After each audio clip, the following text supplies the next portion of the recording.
नमस्कार, मैं डॉक्टर ममता आशुतोष शर्मा। हिंदी के आदिकाल का साहित्यिक वर्गीकरण के अंतर्गत रासो साहित्य के विषय में चर्चा की। आदिकालीन साहित्य की एक विशेष प्रवृत्ति रासो साहित्य है। सामान्यतः रासो काव्य से दीर्घगाथात्मक काव्य का बोध होता है। रासो काव्य की एक विशिष्ट परंपरा इस युग में मिलती है। रासो साहित्य की रचना भट्ट और चारणों द्वारा की गई। रासो काव्य और अपभ्रंश के रास काव्य के बीच कोई संबंध रहा है या नहीं, इस पर विद्वानों में विवाद है। यहाँ पर एक बात भी विवादित है, कौन सी? कि रासो और रास दो भिन्न चीज़ें हैं और इन प्रश्न उठता है कि इन दोनों के बीच में कोई विवाद रहा है या नहीं। रासो और रास काव्य के बीच थोड़ा भेद है। रासो काव्य धारा ने जहाँ जीवन के युद्ध और प्रेम के पक्षों तक अपनी संवेदना को सीमित रखा है। पहली बात उन्होंने कहा, रासो काव्य धारा ने जहाँ जीवन के युद्ध और प्रेम दो ही चीज़ों को लेकर के चले और उसमें अपने काव्य को जो है सीमित दायरे में प्रस्तुत किया है। वहीं रास काव्य में जीवन के विविध पक्षों का चित्रण मिलता है। तो फर्क स्पष्ट हो गया कि रास काव्य में विविधता है और रासो काव्य प्रेम और वीरता संबंधी साहित्य पर आधारित है। रासो साहित्य वीरता और प्रेम पर आधारित है और रास साहित्य में विविधता के रंग देखने को मिलते हैं। पंडित नरोत्तम स्वामी के अनुसार रास और रासों में अंतर तक बना रहा है। वे रास को ही मूलतः प्रेम मानते हैं तथा रासो काव्य को वीर काव्य मानते हैं। वह नरोत्तम स्वामी कहते हैं कि जो रास और रासों में अंतर बहुत सारा है और रास जो है वो प्रेम के लिए ही चित्रित किया गया है, क्योंकि हमारे यहाँ कृष्ण जो भागवत के 10वें स्कंद में जिस रास की चर्चा की गई है वो उस रास का संबंध, कृष्ण संबंधी जो रास की चर्चा की गई है उसका संबंध भी प्रेम से है। और जो वीर गाथा काल में, जो अपभ्रंश काल में या आदि काल में जिस साहित्य की चर्चा, रासो साहित्य की चर्चा की गई है वो भी वीरता पर और प्रेम पर आधारित है। लेकिन नरोत्तम दास जी इसका विरोध करते हुए कहते हैं कि रास सिर्फ वही है जो हमारे रास में प्रेम को दर्शाते हैं। हमारे कृष्ण संबंधी यानी ईश्वर संबंधी जो लीलाएँ हैं उसमें, विशेषकर कृष्ण संबंधी जो लीलाएँ, उसमें जो प्रेम का चित्रण किया गया वही रास है केवल। तथा रासो काव्य को वीर काव्य मानते हैं। उनके अनुसार रास के उदाहरण संदेश रासक तथा रासों के पृथ्वीराज रासो है। उनके अनुसार रास का उदाहरण यदि देखना है तो संदेश रासक को देखना चाहिए और रासों का उदाहरण यदि देखना है तो पृथ्वीराज रासो या कठैया को रासो ये देखना चाहिए, जिसमें वीरता संबंधी चित्र और प्रेम संबंधी चित्रों को उतारा गया। वस्तुतः विषय वस्तु की दृष्टि से और काव्य शैली की दृष्टि से दोनों काव्यों में समानता हो सकती है। अब रासो और रास के अर्थ एक विशेष प्रकार के काव्य के लिए रूढ़ हो गया। लेकिन क्या हुआ कि आगे चलकर क्या हुआ है कि रासो और रास शब्द एक विशेष अर्थ को रखते हैं। लोगों ने इसको एक विशेष अर्थ में जानना शुरू कर दिया।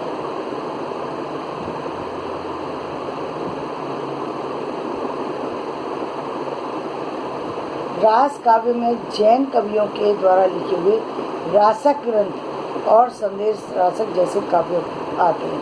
उन्होंने रास काव्य के अंतर्गत कृष्ण काव्य को हटा करके उन्होंने ये बताया है कि रास काव्य के अंतर्गत रासक ग्रंथ,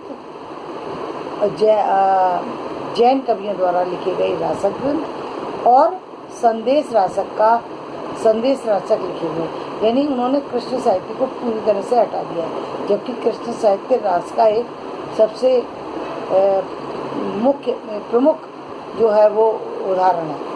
रास के बारे में जब चर्चा हो और कृष्ण की चर्चा ना हो, ऐसा संभव नहीं है। लेकिन जो जैन कवि हैं उन्होंने रास के अंतर्गत जो है सिर्फ रासक ग्रंथ और संदेश रासक को ही रखा है। रासो काव्य में चारणों द्वारा लिखे गए वीरता की भावना से भरे हुए काव्य को उन्होंने स्थान दिया है। साहित्य किस प्रकार से संरक्षित हुआ होगा, बहुत कुछ इस पर निर्भर करता है किस तरीके से उस समय के साहित्य का संकलन किया गया, कैसे किन लोगों ने उसको संपादित किया, कैसे संकलन बनाया और किसने उसको नया रूप दिया। ये सारा उस व्यक्ति विशेष पर निर्भर करता है जिसने इस पुराने प्राचीन साहित्य का संकलन किया। उदाहरण के लिए जैन साहित्य की प्रामाणिकता असंदिग्ध है। अब उन्होंने कहा क्योंकि यदि हम उदाहरण के रूप में देखें तो जैन साहित्य जो है वो असंदिग्ध है, यानी वो संदिग्धता के घेरे से हट जाता है, यानी वो प्रमाणित माना जाता है। असंदिग्ध का मतलब वो प्रमाणित है। जैन साहित्य जितना है वो प्रमाणित है।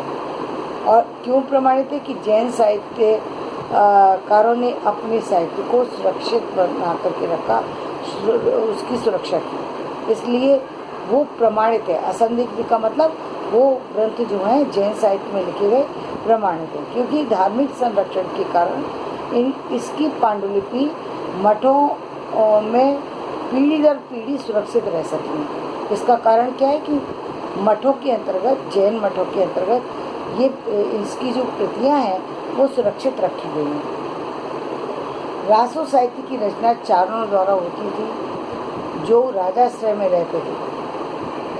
राजाओं के आपसी संघर्ष में स्वयं राजाओं का टिकना संभव नहीं हो पा रहा था, तब उनके द्वारा संरक्षित साहित्य कितनी सुरक्षा पा सकता था, ये सोचने की बात है। और रासो साहित्य इसलिए संदिग्ध है, उसका कारण क्या था कि रासो साहित्य में जब राजा युद्ध के लिए चले जाते थे और राजा के साथ चंद्रबरदाई जैसे उनके मित्र जो कि चारण थे, जो कि राजा की प्रशस्ति लिखा करते थे, वो भी जब युद्ध में जाया करते थे तो अपने काव्य को, अपने गद्य को वो अपने किसी और व्यक्ति के हाथ में सौंप जाते थे। अब ये उस पर डिपेंड करता था कि वो उसकी सुरक्षा किस तरीके से करे, राजमहल में रख के कहीं बाहर ले जाए, किसी और व्यक्ति को दे दे, वो उसकी सुरक्षा कैसे करे, ये उस पर दिखता है। इसीलिए उस साहित्य को हम संदेह के घेरे में देखते हैं और हमें ऐसा लगता है कि वो इस साहित्य में कुछ परिवर्तन के साथ प्रस्तुत किया है। इस साहित्य में कुछ चीज़ों को क्योंकि सुनी सुनाई चीज़ों से जोड़ा है, इसलिए कुछ घटा दिया है, कुछ बढ़ा दिया है, ऐसा प्रतीत होता है। लोककंठ में तो परिवर्तन अवश्य संभावी है। और जो हम कहते हैं लोककंठ, यानी जो हम लोगों के द्वारा, चर्चा के द्वारा जो जिस साहित्य का या जिस धर्म का अनुसरण करते हैं उसमें तो परिवर्तन होना संभव है, क्योंकि आज जो बात कही जा रही है, आज का समय कुछ और है। आज हम क्योंकि एक कंटेंट विशेष के माध्यम से हम चीज़ों को पहुंचाते हैं, लेकिन कल तक ऐसा था, जो लोग वक्ता होते थे वो किसी तरीके से अपने चीज़ों को तैयार नहीं करते थे और जब बोलना शुरू करते थे, भाषण देना शुरू करते थे, तो ना तो उनको टाइम का ध्यान होता था, ना ही किसी अन्य चीज़ से वो बंधे हुए होते थे। इसलिए इस तरह से बोलते थे कि जहाँ पर वो उनका जो सब्जेक्ट भी बदल जाता था और उनका कंटेंट भी बदल जाता था। तो इस तरह की भूल होती थी। ये इसलिए होती थी, परिवर्तन इसलिए हो जाता था क्योंकि वो लिख कर के ले जाने की परंपरा नहीं थी, खुद इतने जागरूक नहीं थे, और अन्य वो किसी असिस्टेंट वगैरह को रखे या किसी और को रखे, वो रखते नहीं थे, या रखते थे तो वो लोग इतने होशियार नहीं होते थे जो उनके जो है लिए जो है लेख कुछ लिख सकें। जो या आज भी नहीं है, आज भी लेखक अलग हैं और जो बोलने वाले स्पीकर हैं वो अलग हैं। यदि बहुत से लोगों को नहीं बोलना आता भाषण, तो लिखने वाले लोग अलग हैं। लिखता कोई और है, बोलता कोई और है। लेकिन इस बात को जानते सिर्फ वही हैं जो जानकार हैं। अन्य लोगों को इस बात की जानकारी नहीं है। उनको सिर्फ यही लगता है कि ये जो व्यक्ति भाषण देने आए उसी ने केवल महत्वपूर्ण तथ्य उनको बताए जाते हैं, लिखने वाला कोई और ही होता है।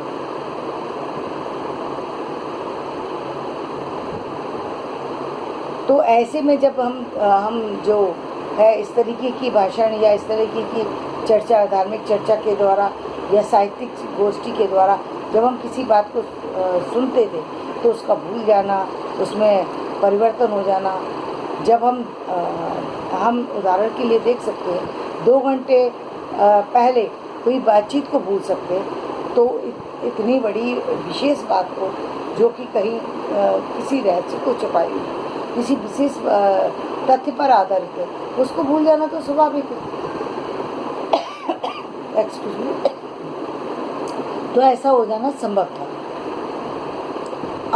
अतः केवल प्रामाणिकता के आधार पर रासो साहित्य को त्यागने की अपेक्षा उनके सारभूत तत्व को ग्रहण करना अधिक महत्वपूर्ण है।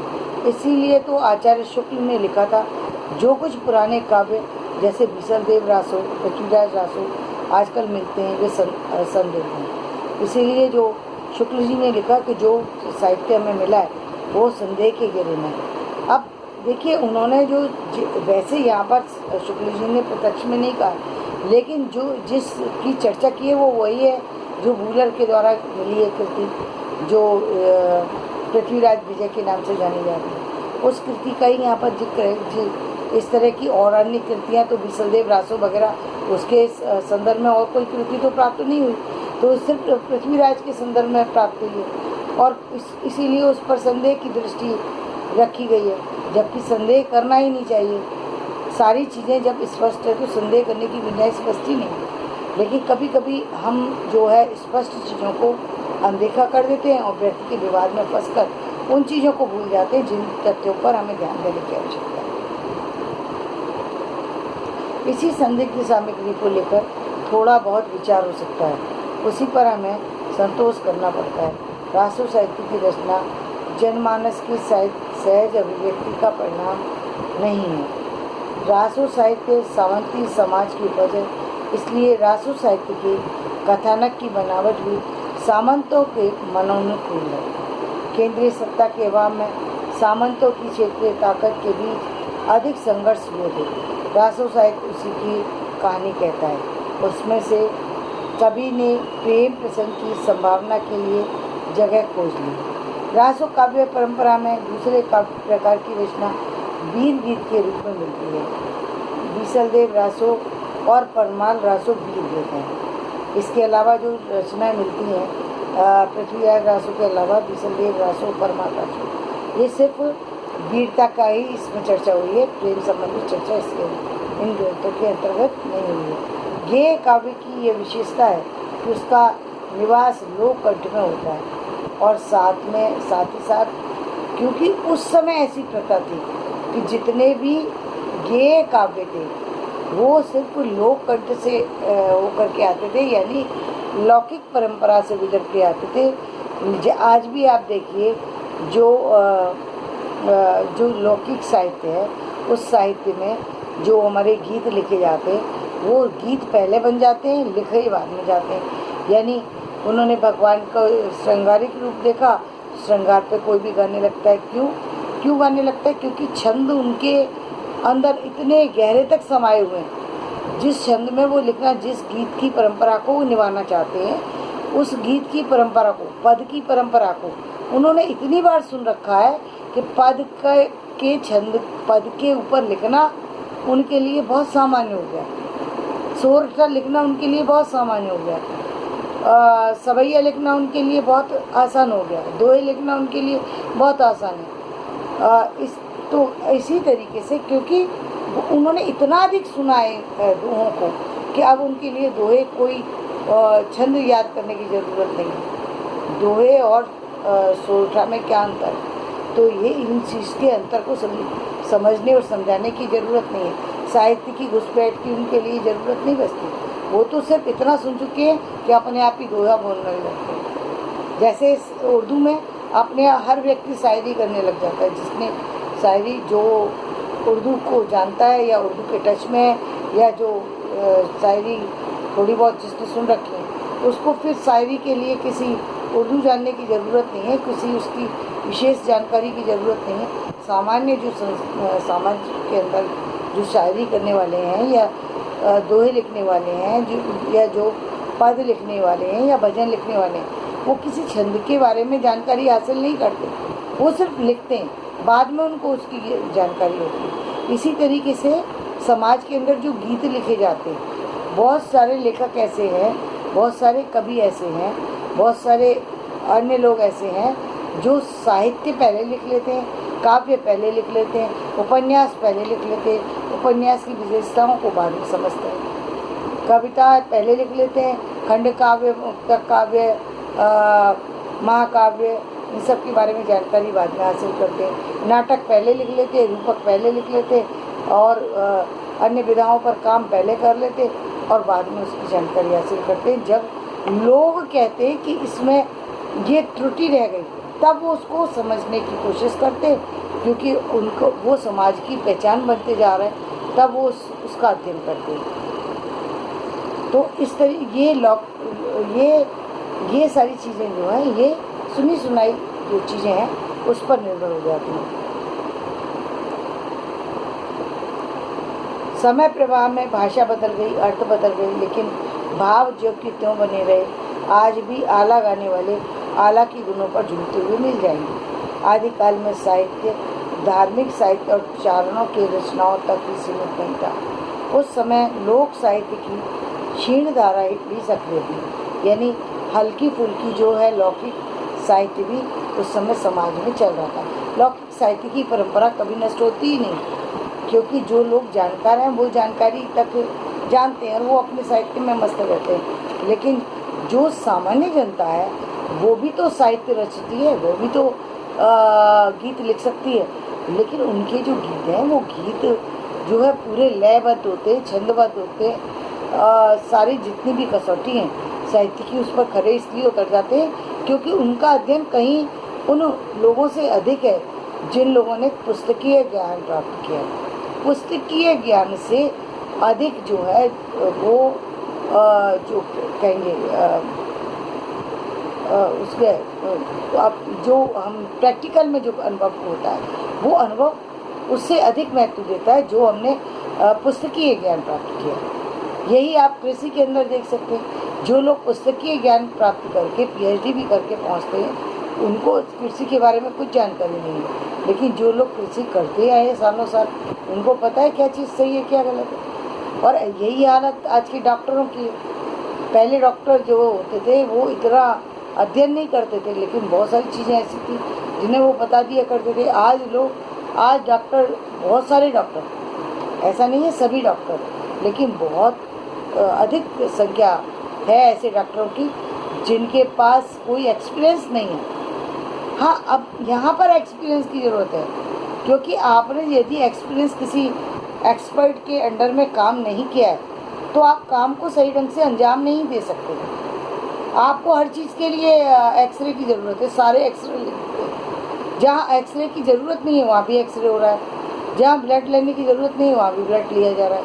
एक सामान्य फीवर की जानकारी नहीं है उनको कि कौन सा फीवर जो है सामान्य है और कौन सा असामान्य है। वो हर एक का टेस्ट लिख देते हैं जिससे कि व्यक्ति का शरीर को नुकसान पहुंच रहा है, क्योंकि हर व्यक्ति के शरीर में उतना ब्लड ही नहीं है और आप इतना ब्लड बार बार आकर के उसके टेस्ट करके इतने सारे ब्लड को निकाल देते हैं। बनता तो है नहीं और निकाल करके आप ले गए उसको। इसी के कारण से आज हजार लोग जो है वो मृत्यु को प्राप्त हो रहे हैं। क्यों? क्योंकि लोग जो डॉक्टर हैं वो योग्य नहीं, उनके पास कोई एक्सपीरियंस नहीं, सिर्फ किताबी ज्ञान, पुस्तकीय ज्ञान कुछ काम नहीं आता। ज्ञान के लिए हमको अभ्यास करना पड़ता है। इसी अभ्यास की बात काव्य में की जाती है, इसी अभ्यास की बात अन्य चीज़ों के अंदर लागू होती है। जैसे जैसे हम किसी चीज़ का प्रैक्टिकल अनुभव प्राप्त करते वो चीज़ उतनी ही सफलता के साथ सामने समाज के सामने निखर के आती है। लौकिक साहित्य 3 क्षेत्रों में प्राप्त होता है, राजस्थान, दिल्ली और मिथिला। राजस्थान में क्यों? क्योंकि राजस्थान के लोग पुराने थे, प्राचीन सभ्यता से जुड़े हुए थे और उनके पास अध्ययन की ज़्यादा सुविधाएं नहीं थी, इसलिए राजस्थान में लौकिक साहित्य अधिक मिलता है। दिल्ली में क्योंकि सब जगह के लोग आकर के रहते, तो यानी अन्य लोग जो बाहर से आते हैं वो सारे ही इसी तरीके के नहीं। जो लोग जॉब करने आते हैं वो तो जॉब करने आते हैं, लेकिन जॉब करने के साथ जो परिवार को साथ में लेके आते हैं उनको जो अनुभव नहीं होता वो अपने लौकिक साहित्य की ही रचना करते हैं, लौकिक चीज़ों की ही रचना करते हैं। तो इसलिए दिल्ली भी लौकिक साहित्य के जो है कहेंगे लौकिक साहित्य का जन्मदाता कहा जाता है। और मिथिला साहित्य, मिथिला भी पुराना है और वहाँ के लोग भी ग्रामीण हैं, इसलिए मिथिलांचल को तो रेणु जी ने बहुत ज़्यादा जो है वो साहित्य से जोड़ करके रखा और साहित्य में आंचल जैसे उपन्यास को रख करके ऐसा चित्र खींचा मिथिलांचल का कि जो लोग देख करके वो ऐसा लगता है कि लोग मिथिलांचल ही पहुंच गए, हर व्यक्ति मिथिलांचल में पहुंच गया और वहाँ की आम जनता के बीच में घूम रहा है, ऐसा चित्र उन्होंने खींच करके रख दिया। हाँ, एक व्यक्ति जो है का मानस जो है पूरी तरह मिथिला में पहुंच चुका होता है, मिथिला की गलियों में और पूर्णिया की जिले की जो आसपास घूम रहा होता है, वहाँ के लोगों को देख रहा होता है, ऐसा अनुभव उनके साहित्य से होता है।